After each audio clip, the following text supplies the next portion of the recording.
Негизи ушул Кубаныч агама аябай таң калам да, негизи убакытты кантип бөлүштүрөсүң аки, үй бүлө, WhatsApp, сүрөт, небере. Мага дагы кез SMS жазып калат. Кез мына өзүм жапчаш болуп, мен убакыт кийде таба албайм. Агайым болсо анекдот жазганга жетишет.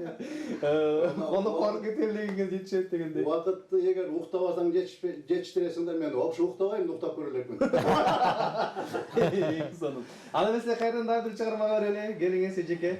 Сизге жагымдуу чыгармалардан, улуу кайрыктардан угалчы гана. Мен сіздерге Кырманда ырдайлыбы? Кырманда аттуу ырды аткарып берейин. Жакшы келиңиздер.